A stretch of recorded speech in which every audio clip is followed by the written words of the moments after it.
Good morning. Oh, that's loud. All right. Yeah, there aren't that many of us. good. Good morning. Yeah. Thank you all for being here so early on a kind of heavy topic. And on this last day, I hope everyone's having a good conference. So this panel is called The Limits of Empathy, Technology, and Difficult History in Museums. I am Silvina Fernandez-Duque. I work at the U.S. Holocaust Memorial Museum in Washington, D.C. And with me on the panel are Dan Davis from the National Museum of the American Indian and Abbi Newkirk from Stratford Hall in Virginia. And we are all going to talk about empathy and how it relates to each of our institutions and how we are trying to reach our audiences through the lens of empathy. We're each going to do a short presentation and then we'll take questions. And I hope we can have a conversation and explore some of these ideas together. So I'm going to start by talking about empathy in the Holocaust and try to set us up a little bit.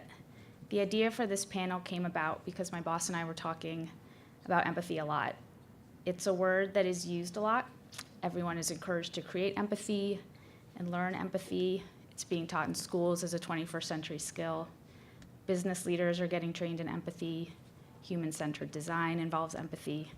It's everywhere. So what does it mean? And what does it mean for museums? And what does it mean for museums that deal with difficult history?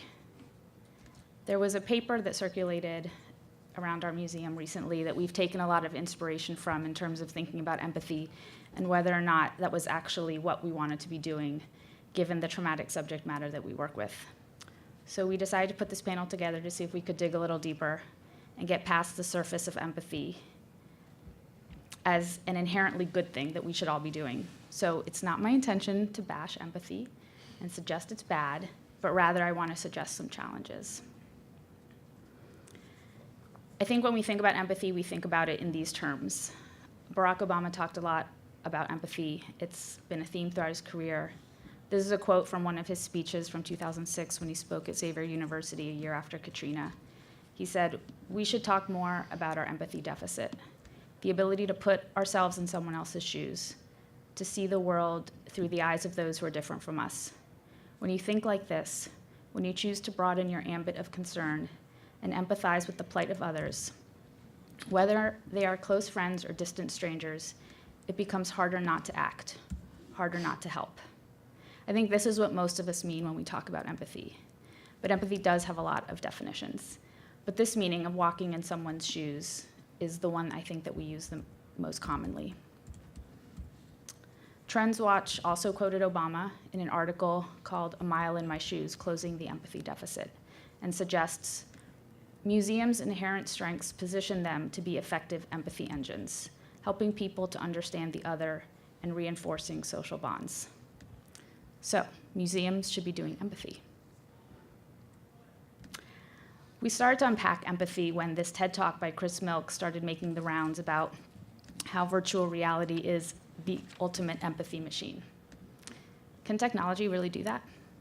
We weren't sure, especially because we think about these things pretty deeply at the Holocaust Museum.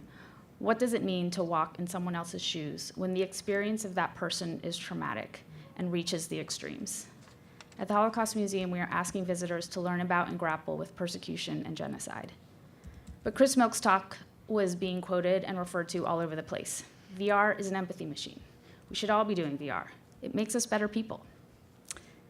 This is a photo of participants at the World Economic Forum in Davos in 2015 watching Chris Milk's film, Clouds Over Sidra. They were blown away. We should all be doing this. I don't know, that looks pretty dystopian to me. So again, empathy, sympathy, compassion, solidarity. I think we use these terms interchangeably, but they're not necessarily synonyms. But for the sake of argument, let's say empathy means walking in someone else's shoes, being able to identify with somebody to understand their experience. So this paper really influenced our thinking about what empathy means. What does it mean for us at the Holocaust Museum?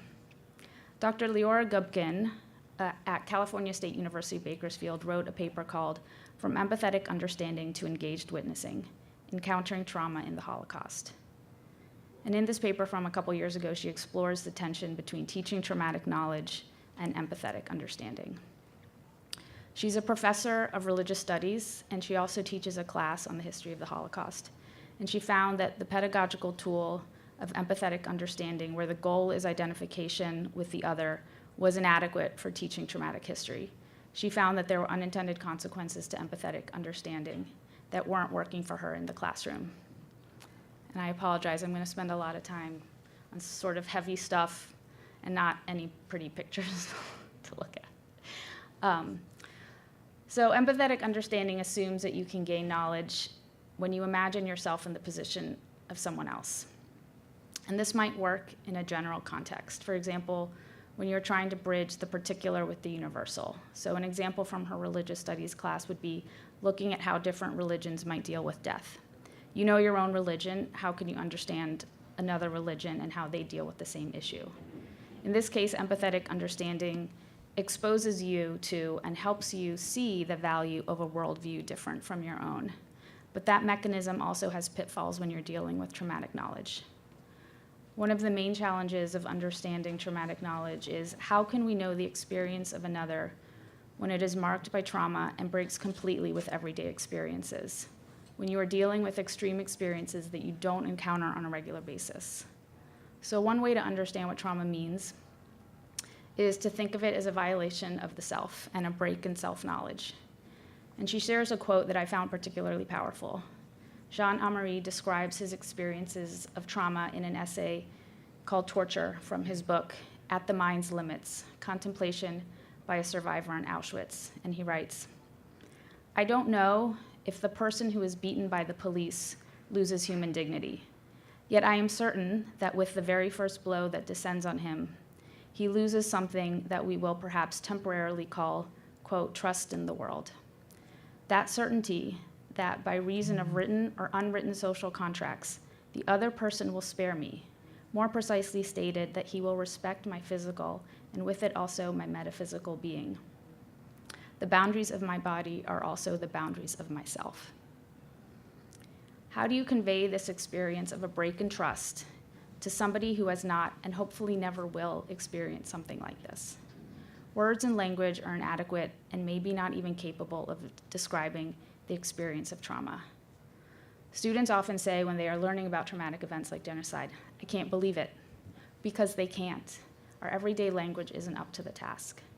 In addition to limitations of trying to learn and grasp traumatic knowledge because you don't have the language for it, there are also challenges when you don't have the life experience to even begin to understand or imagine trauma. So you risk trivializing the other and denying the trauma because you can't even begin to identify with that experience. Or on the flip side, you deny your own difficult experiences because they aren't as traumatic. They aren't as bad as what somebody went through during the Holocaust. So when empathy is a demand for identification, that becomes problematic when you're dealing with traumatic history. So, do you do empathy? Gubkin offers engaged witnessing as a more effective approach for learning about historical trauma in a more meaningful way. And there are 4 qualities to engaged witnessing: offering historical context, exploring multiple points of view, being explicit about issues of representation, and using emotions as a source of knowledge. It may seem obvious, but historical context is critical when teaching about the history of the Holocaust. Learning the lessons of the Holocaust has to be grounded in learning the specific circumstances that made the Holocaust possible. It's not enough to say that Hitler was evil and humans can be horrible to each other. An emotional experience about the Holocaust on its own, without any understanding of historical context, is not meaningful learning. The specifics of the historical events are crucial to understanding how and why the Holocaust happened. Many educators use the Holocaust for moral lessons, but it's important to understand that what happened did not happen in a vacuum. It was not because human beings are bad. It was because of very specific historical circumstances. Representing the Holocaust is a constant challenge when words are not enough to convey the scale of the trauma. And it's important to acknowledge what you don't know and what you cannot know. And it's also important to recognize the emotions that come up when learning about traumatic history and giving the space to be emotional without exploiting that vulnerability. Learning about the Holocaust can be overwhelming, and Gubkin's model of engaged witnessing can channel those feelings in a way that doesn't ask those students to identify with experiences they don't know and cannot know. So what happens when we are learning about history, not just through words and documentation, diaries, letters, images, film, but through virtual experiences. If VR is the ultimate empathy machine, what does it mean to put someone in the shoes of a victim of genocide? Can we, would we, create a virtual reality experience that addresses the challenges of learning about the Holocaust? I don't have an answer. It's something we're grappling with right now.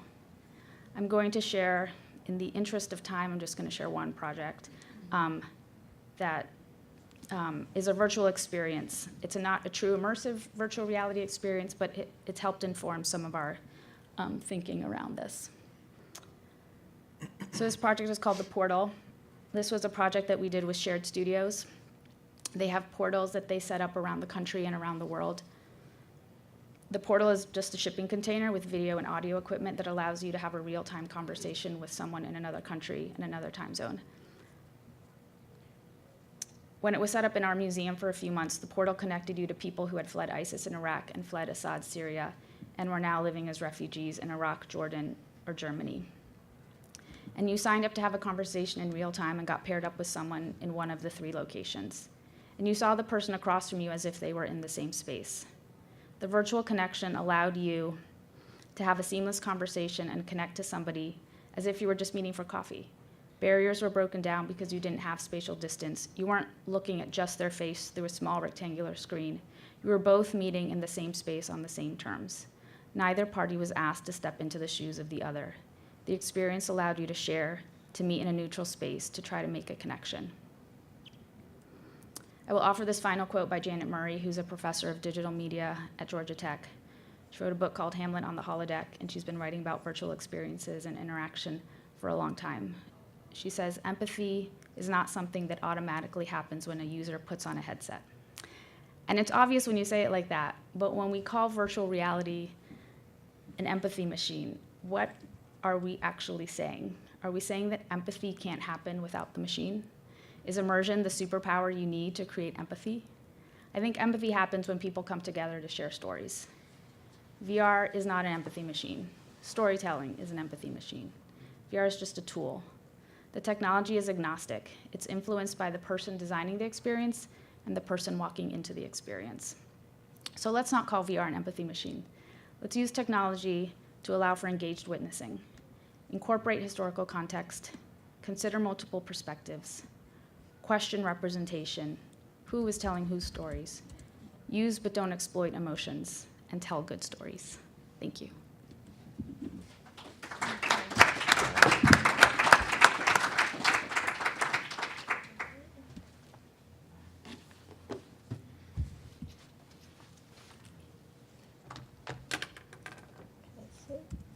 Hi, my name is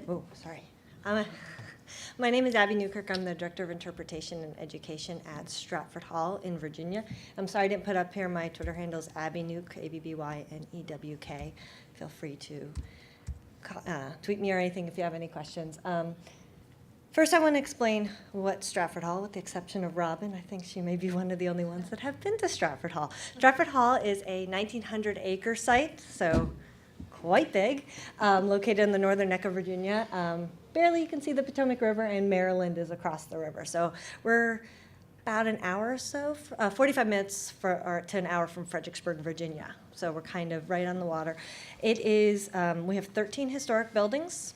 So the core of it is the Great House there in the center. It was built around 1738. We don't actually know. And then we also have everything from Miocene epoch cliffs with 15-million-year-old fossils coming out of it. So we have quite a long timeline to play with.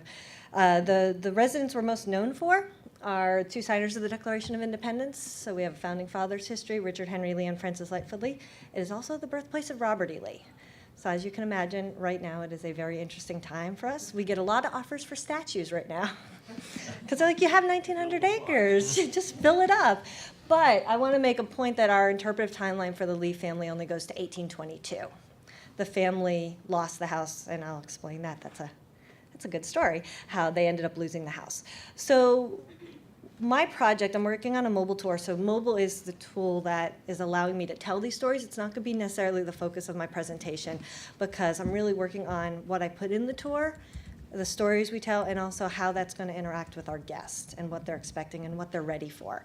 So I'm going to, rather than, it's a very big topic, I could fill this entire session talking about slavery at Stratford, I'm going to talk about a specific project that we're currently working on, which is our chamber, which doesn't look like a chamber right now. It is our current restoration project. We're going 1795 to about 1811. Our property is not interpreted to one timeline, time period. Each room is a different phase of the 4 generations of this family. So we kind of pick what makes the most sense. So this is kind of the second to last owner. All the children were born in this room where Robert E. Lee was born, and people used to come to pilgrimages to see where he was born. But yeah, right now it's a big mess. That's our director of preservation, pulled the mantle off. We're doing repointing, and it's going to be painted. What we tell is Henry Lee III and his first wife, Matilda Lee. Henry Lee III, sorry, there's a fourth too, and his second wife, Ann Hill Carter, and that's the marriage that resulted in Robert E. Lee. But also it's the financial hardships. It's not the nice part of our story. This is what it looked like before, what people are very attached to. It's going to be pretty similar. The textiles will change. The walls will be a little bit more creamy. And that cradle there used to be Robert E. Lee's cradle, but we now know it wasn't his cradle, so people are very mad at us right now because we don't tell that story anymore. So that's kind of, it's a very white history. That's the focus. You know, it's about the family. There was no other stories in there. So one thing we're really working on telling is a little bit more about the finances, which sounds super boring, and I won't go over this whole slide, but you don't think of these families being poor. You don't. But starting in 1801, Robert E. Lee's born 1807, just for reference, we're talking business schemes, selling off tens of thousands of acres of land. They're trying to serve a subpoena to him, and Henry is disappearing. Robert Morris is basically defaulting on a $40,000 loan that was given to him. There's lawsuits. The sheriff is involved. Henry Lee is apparently out of the country, so he can't pay a debt. And by 1809, he ends up in debtor's prison. So Robert E. Lee, during his childhood, so when he's 2, his dad's in jail. So these are things that people don't realize. And we tell a domestic story. This is the room. So it's not a political story. So we really focus on the mother, the wife. She's the one at home dealing with the family. And this is kind of close to in a way, a timeless story. Think about people come to Stratford and they can understand, single parenting. That's something in many different forms that still have, financial hardships, stress, anxiety. People do come with a little bit of knowledge and can kind of connect in some way an element to it. But the question goes, how did these financial hardships impact the enslaved? Because the Lee family's trying to do whatever they can, selling off land, paying off creditors to keep the family together. So how did that impact the enslaved, so we can tell their perspective of the same issue? And so this is and it boggles the mind. This is a sheriff auction in 1801, 104, and I have a very bad photocopy upstairs of this, so I didn't want to show that because it's impossible to read. But on August 20th, 1801, Henry Lee and another individual owed $7,703.16. So in lieu of $3,000 of that, they put up 23 slaves for auction.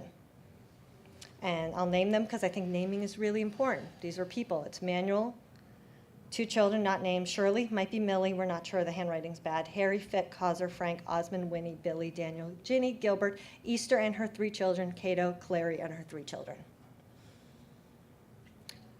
So how do you even process that? And so I've highlighted Easter in particular, a mother and 3 small children. Because they're not named, you're pretty sure they're quite young. That's an assumption we have to make. And so how do we know more about Easter? These are from 1782, so years earlier. But I'm going to point out, so I'll get back up. We've been told you have to speak into the mic. Probate inventories were done when the owner family died, and they had to divide the estate amongst the heirs. So that's when everything was counted and valued. That's everything from chamber pots and swords and furniture, and it's some of the most complete listings of the enslaved. That's all. For us, it's almost the only thing we really have, with the exception of some random mentions. But you'll notice here, Easter's 4 years old and is valued at 20 pounds, and there's a second Easter, also 4 at 20 pounds, And then we have another document, let me find it. This one says Esther, but once again, we're not sure if that maybe is just a mishearing. You know, even in the census today, like I will go through my family census records and there's some Cyrilda, Zelinda, like it's all kinds of crazy versions of the same person. So there is a possibility that the Easter in 1801 is one of those. But if Easter at 4 is in 1782, that puts her at 23 years old when she's up for auction. Odds are she was promised that the family would stay together. There's evidence that if money was coming in, they would break that promise in a heartbeat. Children would be ripped away from their parents on the auction block. And so how do you process that? Now, slavery still exists today. Horrible things happen. But the average visitor coming to Stratford will have no basis to understand that. I'm not a parent, so I can't even imagine processing being separated from my child. So there's, how do I build that empathy and real understanding? And so that's when we got to and Silvina sent the article, I was like, okay, engaged witnessing is something I really feel like I can work with. And one thing that really came, Gubkin lists is that there's gaps to understanding. And one is the extremity. And just understanding that human beings as property is a barrier to really understanding this is another probate inventory, and I use it with kids, and they're like, "Oh, that's how much they get. The enslaved gets, Osmond gets 100 pounds," and I'm like, "No, that's like furniture. That's how much if they're sold the owner gets." So getting to the point where understanding what this document really means, you have to get to that point. There's, it's really early for that big word, incommensurability of language. Easter was sad. She was upset. She was hurt. What word do I use? Because I use that everyday language to describe something a lot different. You know, think about the word depressed. People are depressed. They throw that word around. But someone who's suffering from depression, it's a very different thing. So what words do we use so that we can convey what's going through Easter's head? And can we even understand that? And then there's a belated nature. There's a separation of time.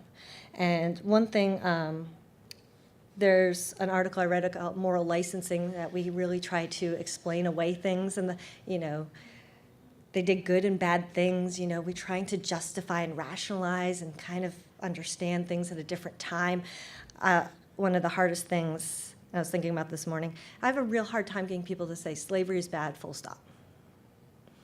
Slavery is bad, but they were people of their time. Slavery is bad, but it was legal. It's amazing how to get to the point. And so getting everyone to agree on the same facts is really hard.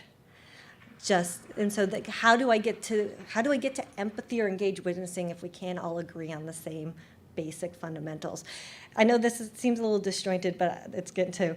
This is an email we got from a member. I don't think they're a member anymore. "I'm not at all interested in your politically correct interpretations regarding slavery that are obviously geared to pander to the throngs of black visitors that I never witnessed at Stratford Hall. You should consider trying to please your obvious audience."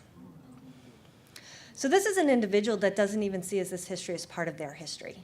It's them versus us. So how can I connect people? And that's one thing I've been working on, and I'm going to wrap up. I'm sorry, I rambled. But getting everyone to see this as their own history and the legacy of this country and connecting to it, getting people to understand it.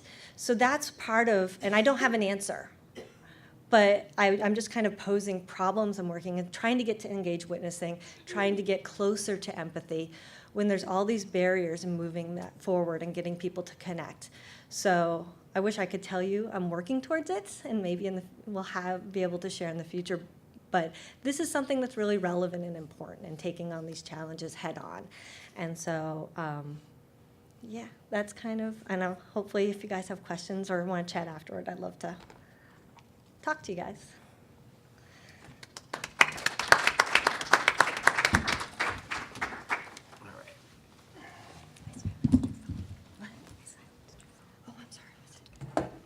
Well, good morning, all. This is up. I'm going to be able to speak loud enough. I'm Dan Davis. I work at the Smithsonian National Museum of the American Indian in Washington, D.C. We're also in New York. We have been experimenting with how to tell the story, a big, wide story of American Indians, the indigenous population of North and South America. And today I want to sort of, it's kind of nice, I'm going to sort of start talking about empathy for our audience, the people who will visit the museum. That's something that we are thinking about increasingly at our museum, a museum that has 80% non-native visitors. Imagining is the central human trick. It's really why we can have empathy. And I wanted to start here with an image, wrong keyboard. And we know images are powerful.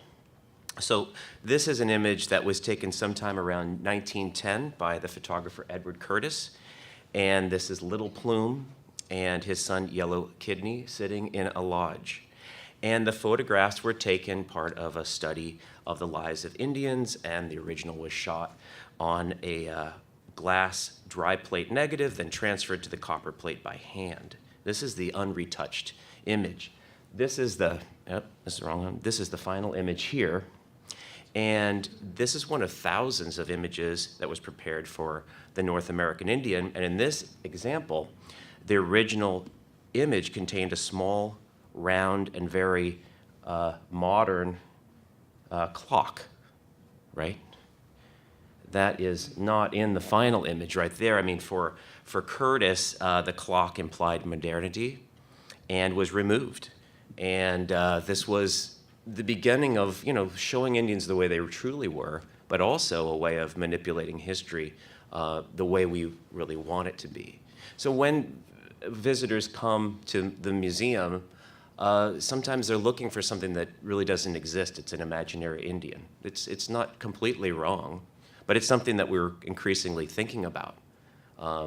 We've been thinking about the example of how I think we know that people have a difficult time with contemporary art, but it's harder sometimes for us to also understand that Indians make people uncomfortable. So maybe that's a good place to start. They don't understand that. So that's what we're thinking about.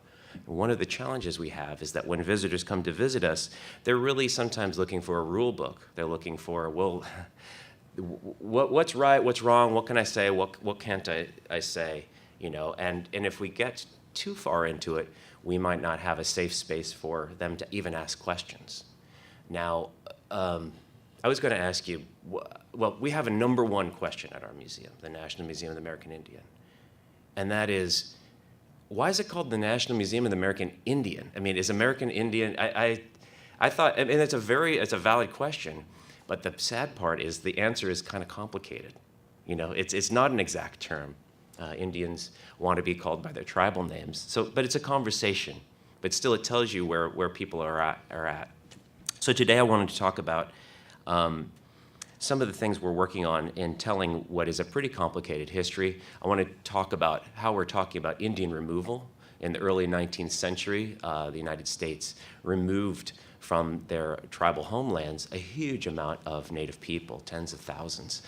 Most people know about the Cherokee Trail of Tears, but it's complicated. There's a lot of people here. And by removing those people, that's the richest area of the United States. Slaves were brought in, and the Cotton Kingdom was born. So all these things are connected. But it's a very complicated history. And in an exhibition that's currently on view in DC called Nation to Nation, we talk about the history of treaties in the United States. And in a media piece that I produced, we're talking about what was called the Indian problem. What do we do with these Indians as we try to get all this land? And in between testimony with experts and native people and source material, I have created some of these interstitial pieces that tell personal stories. They try to bring in the emotion. And you'll notice that there's not a lot of detailed imagery in there. We don't know exactly what it looked like. But by using less imagery, we feel like maybe you can fill in some of those blanks to help make a connection. And also, we just find that kind of silhouetting is a way for you to use your own mind. This is not an animated sequence. It's sort of a camera move through that. It's voiced. And also, we use some creative license. There isn't direct first-person testimony, but the ancestors, they've talked to their grandparents, and we use that as the basis for this testimony here. Again, it's difficult. We make these creative choices. We feel like it's accurate. We know these are real people. We know their memories. may be fallible, but the general idea is to make a connection. Also in this gallery, we have an interactive called What Would You Do? Again, looking at the removal stories. This is really a way to look at Indians made choices. It was a really almost impossible choice. You know, we're coming, we need your land, but would you stay and fight? Would you try to hide? Would you try to buy your land back? Those were all things that Native people tried to do. Again, getting at this idea that history is not inevitable. When we were taught history in school, by and large, we really thought this is the way things happened. They had to happen this way. Well, there was choices made along the way. And that's something that we're really looking at. So again, we're using the same kind of style here, using this kind of glorified stick figures to tell these stories. Visitors are allowed to swipe through this to sort of go through the story. Again, bringing a personal story to a story that's lots of people were involved. I'm going to play another take at the removal story that's part of our Native Knowledge 360 module for K through 12 students. And in this short clip, you're going to see we used the curriculum to teach middle schoolers about the removal, and then interviewed them about it. Used those interviews to form a story, so they sort of tell their own version of the removal, and then we animated that. So you're going to see in their own way how they're trying to unpack this, how they're trying to understand these stories. We find that, you know, I think you find this as well. When kids talk, kids like to listen to them, but they say things in a way that we wouldn't. And I guess I have to tell it to play. You have to hit it. Many walked. It was a forced march. During the walk, people did get sick walking, probably in the cold, and probably died from the disease or hunger or dehydration. I don't think I could do that. Because, I mean, I do go on hikes and stuff, but that would be, like, the longest hike anybody has ever taken. So he's trying to understand it in his own way. I think it's it's a teachable moment, but it's also a way of trying to bring make this more accessible, more engaging. I want to also talk about a show that we're opening in the museum in January called Americans. Americans looks at this idea of American imagery everywhere in American life. So why is it as you go through America, you see logos with headdresses on it? Why is it that there's so many streets with Native American names? Why are so many of their vehicles and military vehicles named after Indian tribes? How is this country, who removed Indians, who really had a type of genocide, have such, you know, they really aspire to want to be closer to Native people? So in this show, we looked at some common ways that people think about American Indians. We looked at Pocahontas, again, Trail of Tears, Little Bighorn, and even Thanksgiving. So I want to show you a piece that we're producing in the Pocahontas Gallery where we did something we've never done before, and that's where I did some man-on-the-street interviews. I mean, Pocahontas has literally been famous for 450 years continuously, which is pretty amazing. So everybody knows a little bit of something. So in this piece, maybe you'll see yourself in this gallery, but you'll see that everybody knows just a little bit about Pocahontas. She was taken back to England and It's a work in progress. Excuse me, she was. Mostly the Disney movie. A lot of good songs in that. You want me to sing it? Yeah. You can paint with all the colors of the wind. That's all I remember. I'm a girl, an Indian. So it's a 7-minute ambient piece with some interstitials between. But again, this kind of idea, the gallery gives you historical context. But here's a way of hopefully seeing yourself in here or seeing how people are thinking this.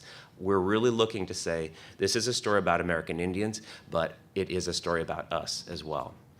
Another section of the gallery, at the concluding section of the gallery, is we have testimony and stories for people unpacking this. As you walk through that Nexus gallery with over 300 images, a lot of people have ideas about how they intersect with the idea of American Indians everywhere. So in about a 25-minute piece of a 3-channel piece with interviews, we hear about people's own ideas, connection to this idea. When I was in elementary school in the 1960s, I was a campfire girl. And we had to pick an Indian name. We were given possibilities of different words to put together. And we also had to design our Indian symbol. So I loved astronomy, so I picked Star Girl. I still remember my name, Anangwakika. Who knows if that's a real Indian language or not? It's not.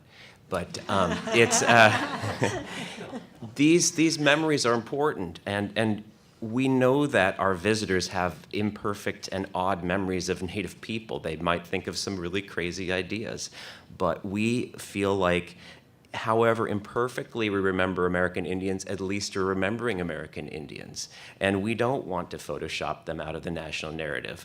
Let's have a conversation about that. Let's find a safe space so that we can work on this together, because we know that if we create a place where people feel uneasy, they'd probably make a U-turn and walk out of there. We might be like the teacher who just says, you know, change this. But how do we have empathy for the people who have a different idea than what we want to talk about? So that's something we're thinking about, and I look forward to talking to you about this big idea, empathy. Thanks.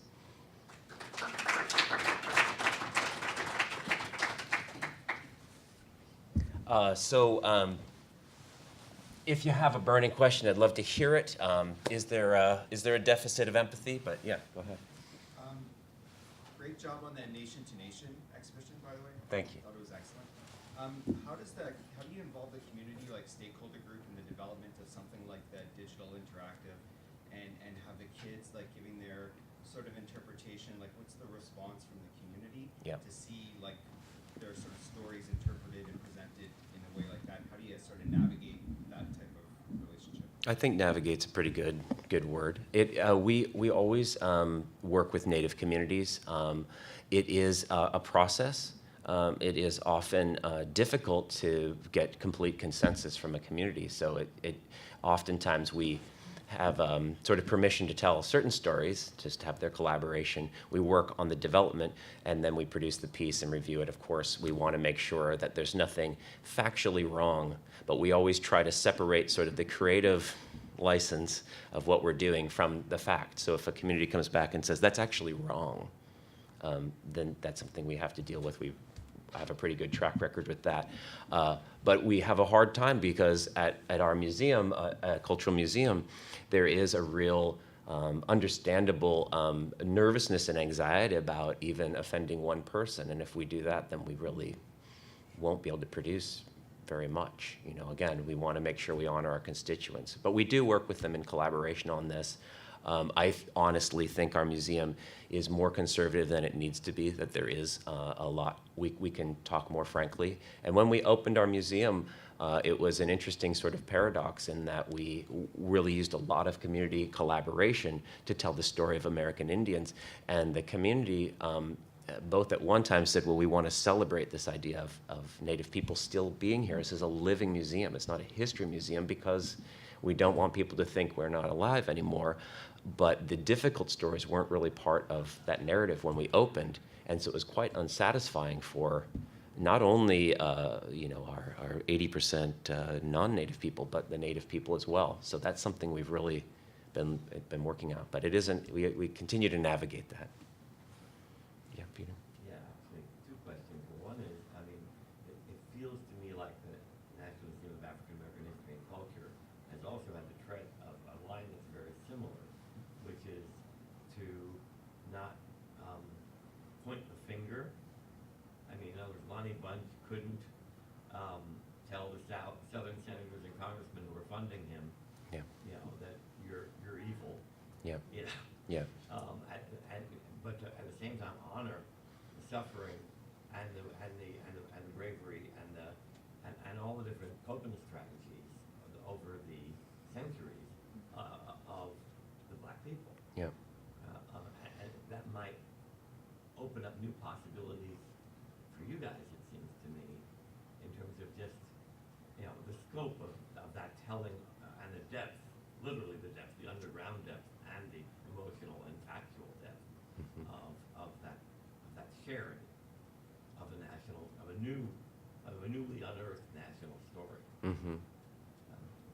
I don't know if you guys are thinking in those terms at all. We, you know, really look to collaborate with the African American History and Cultural Museum, and we are the sort of two cultural museums of the Smithsonian. And we are looking at we're working on a future collaboration, a symposium called Mascots and Monuments, and really unpacking this, because it's a complicated story. What I just said here is we don't want to Photoshop Indians out of the national narrative. Does that mean leaving up monuments? I don't necessarily think so. Does it mean not changing the Redskins logo that so many find offensive?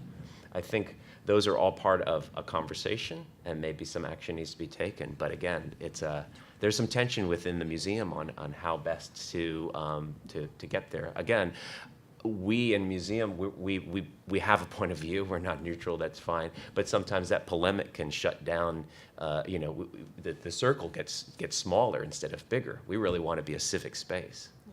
We have two different stories. Oh, now I have two mics. And we've told one for a long time. I mean, full disclosure, Stratford was founded in the 1920s. So all those graphs about statues, so there is a lost cause element to, and that is not our interpretation strategy. And I'm glad the house was saved. It's a great property. It's one that, architecturally, it's unique. It's interesting. I'm glad but we do have a history. And that there's an idea that this is very much a zero-sum game, that we are tarnishing the reputation. And so one thing I try to work at is when I talk about the enslaved, I'm trying not to talk as much about the treatment. I know it sounds weird. I'm trying to their lives. That's what I'm trying to talk. And I don't try not to necessarily point fingers. You have to. I mean, in a way, but you have to. It is gentle, because I do want to bring forward and bring with me the people that need to hear these stories, and I need to be honest, but if I shut down like I did for that member, she's done with us. She's not going to learn anything, and that's not helpful either. So it's really hard when you have these dual narratives that have inherent conflict. And so that's something that I'm working on, the stories. We have one of our mobile tour stops. It's all about Thomas Lee and how proud he is of building his house. Well, he didn't build a damn thing. I mean, honestly, give credit where credit is due. And so now, looking at the enslaved perspective, I'm like, I'm going to talk about how he made his money. He was involved in the slave trade. He wasn't just a slaveholder. He was importing. I have a ship's manifest he had a share in. I know that. So let's be honest about it, because I have an obligation to tell the story of the Lee family, but I have to be honest. But I'm still struggling with it, because we do have a Lee descendant on our board. She's one of my biggest supporters, on this project. But I am talking about part of her family, and I do talk to her about making sure that we're all comfortable with moving forward. She vetoed me. I'd still do it, and she won't do that. But at the same time, I'm telling their story, but I tell people I don't pick their lives. My job's just to tell it. And I'm going to tell the whole story. And so that's really, but it is a process to get people comfortable, and with something that is going to be uncomfortable. Getting them comfortable with their being uncomfortable. I think that's what I'm trying to work towards. And I feel bad. I feel like I had trouble finding my words, because I keep rewriting this session in my head, but I hope I was able to convey that it is what we said. We could just put up a slide saying it's complicated. That is what we're doing. It's not very satisfying. No. It's not very satisfying, but that is what it is. And I'll just add a couple of things, just one more thing. So the Holocaust Museum has been on the mall now for 25 years, is our anniversary next spring.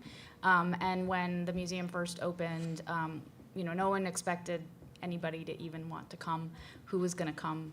They thought maybe 200,000 visitors a year. We get almost 2 million visitors a year. So, the museums matter. The conversation has shifted. Nobody knew about the Holocaust. Now, we can start a conversation in a different place. The African American Museum is new. Then I can't remember how many years the American Indian Museum has been on the mall. 13 years. Yeah, so it's incremental, but progress does happen. Yeah. So I'm at the Bullitt Texas State History Museum in Austin, and next year we're going to redo an entire level of the museum and push back our representation of the history of Texas to 14,000 BC. This is new for us. And so, the peopling of Texas, the peopling of the New World is a new part of the narrative that we want to counter here. And we're developing relationships with the tribes that level of maturity and success that you guys have had, but I've heard you talk a couple of times about, I mean, we're focused on this idea of empathy that folks at our level in museums are coming to terms with and finding ways to move forward with. But we have the political and management structures above us. In our case, it's the Texas legislature. Need I say more? Maybe it's your board member who's a Lee descendant. But I'm curious, how much do you feel that this consensus around how you're going to apply empathetic measures needs to boil up and include the folks who really are effectively in control of the institution at the end of the day, whether it's just policy or in terms of practical matters? I build allies, like my lead descendant, she's the biggest advocate for telling this story. So within my superiors and my board, I know who my supporters are, make sure that they're aware of what I'm doing. Because there's a lot of conversations that happen when I'm not in the room that can explain, so to get people comfortable. But yeah, it's our stakeholders that, trying to bring them along too, that we're ready. And I focus on stories and naming, and I really try to give, facts don't necessarily help. It sounds weird to say that way, but if I phrase it, I told at the session yesterday a story of Harry. It's a very compelling story. And when I talk about slavery, I don't always get a reaction from people, but when I was talking about Harriet's story, I had people nodding and oh, this is interesting. So how I get people excited about it has been part, and I really think telling stories and trying to show the power of the story has helped me at least. Going beyond just the conceptual of yeah. But saying, no, here's an example of practical application. Yeah, and how I would do with my visitor. I guess that's what I try to do, is really get them the idea of what the visitor experience and what we're trying to convey and focus it on that. Has helped me gain support from people that might have been, I wouldn't say against it, but worried. There's a concern, we don't, the Lee family is important to our story. We don't want to, I hate saying this word, but tarnish them or throw them under the bus. They are still a very important part of American history, and we need to tell that story. But yeah, focus on stories and what the power of those has really been, ways that I've gotten people to say, I don't know how I feel about it, but I see what you're trying to do, and I think that's interesting. So that's been but I don't have to deal with I just have a board. They get millions of people. I get 30,000 people a year. So it's a very different beast to deal with. So the museum gets federal funding, and our director and the secretary goes to Congress and the Senate to make sure they get the federal appropriations. After we opened, we really, we're wondering what kind of pushback for the stories we kind of tell. We've never had any direct intervention, and in fact, in private conversations with the director, there are Congress people that are asking, why aren't we telling the more difficult stories, honestly? That said, I think for my museum, very similar to what Abigail is talking about, one thing that we're still really working on is, since this is so complicated, what are you trying to do? How can we be more didactic about our point of view? I know it's an American Indian Museum, but can we be a little more clear about what the experience is? Because right now, we are having our visitors do, to my mind, a bit too much work. So the more didactic, the clearer we can be on this. We like poetry, we love visuals, we love museums, but there's people that come in that need more direct language to help contextualize these stories. And I feel like the most successful museums, you have an idea, elevator pitch of what they're trying to do. Our museum, it's complicated. African American history culture, I think, has done a better job of being a clearer view of that. American Indian story, that's very tricky. So it's something we're really working on, but we acknowledge that's something that we need to do. And data collection is also something else you can do. It's really hard to measure empathy and sort of collect around that, but talk to your visitors, see where they're at. I know for us, people really care about contemporary issues. We do have a group that deals with contemporary genocide and watches situations around the world, and people want direction on what they can do and where they can be active. So, I think every institution is different, and just see where your folks are at and try to collect data and as support for doing certain programming. Shelby? This is one wonderful, by the way, and we really appreciate what you guys are doing and sharing. Just the notion that when you're talking about empathy, this is, and story, this is not about conveying factual information, obviously. It's about something more than that. And do you each individual or institutionally have a sense of what your intention is? I mean, you want people to feel something. What's the something? Or you want them to go away and have a new attitude. What's the attitude? Or to do something once they have encountered this otherness that now they have a greater sense of. I mean, do you actually build that in? Are you clear enough with yourselves to say, yeah, we want somebody to have empathy. We're going to tell this story. It's somebody else's story. It's the story I want to tell, the story they want to hear, or whatever. It's somebody's story for some purpose. Have you gotten clear about like what's the point of the empathy of the story? All right, I'm gonna try to answer this. So I guess a lot of people come to the history of the Holocaust through a popular film, Anne Frank. So I think part of our mission is to complicate the history, to show the complexity, and the permanent exhibition does a really, really good job of that. But obviously not everybody can come. But I think trying to bust through some of sort of this simplistic thinking, and it's not to say that people aren't doing difficult thinking. This is hard stuff to grapple with. So I think it's trying to sort of, offer real history, real documentation, real evidence, but also share ways that they can absorb it in a way that makes sense for them, and that isn't just, I saw Schindler's List, I know everything that happened in the Holocaust. So it's just coming at it from lots of different angles. But people do connect to personal stories, the testimonies are one of, the most engaging pieces we can offer, and one of the most important ones too, because this happened to real people, and you want to know that, those people existed and this was their experience. But you also need to know about the war, and all kinds of political situations and all of that. So it's a lot to ask of visitors, and I think, you just try to, offer different ways of learning and different tools. I just want to follow up sorry, but I think I agree the complexity, but also, the good versus bad, I think we kind of need to dismantle that a little bit. It's more it's complicated. And I'm going to bring up just two quick stories because I work with kids, and I love how kids interact, and I wish adults would act like kids more often.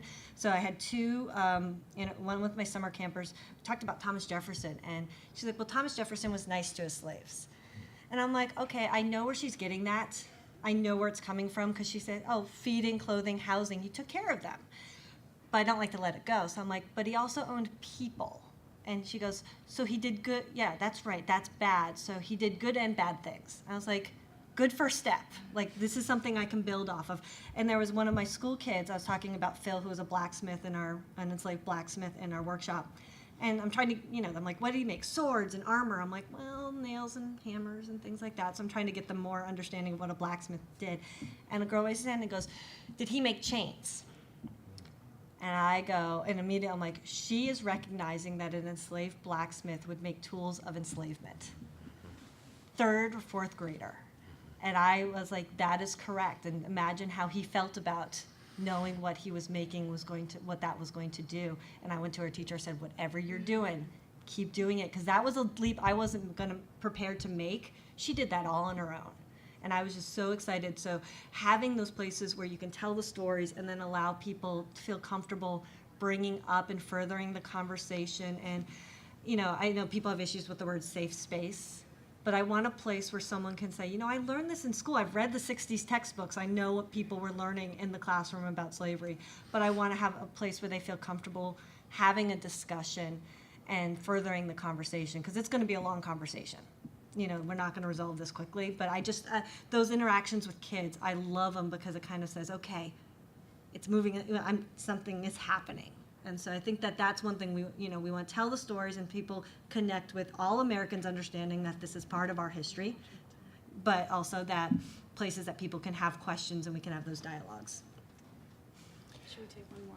I was just going to say that we really look to make a connection, of course, and an emotional connection is a really powerful connection.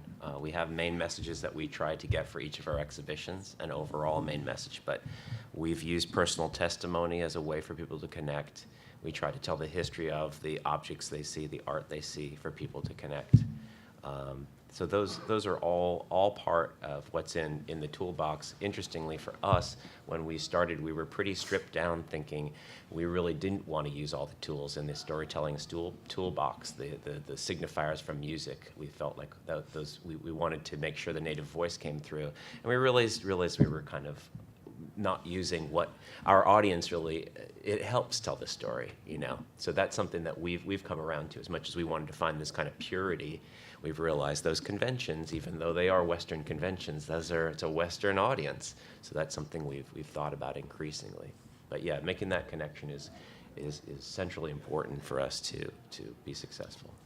So it's 9:45. I think we probably should wrap up and let them set up for the next session, but we will be around to take questions after or out there. Thank you all for being here so much for early. being It's here. great. Appreciate that.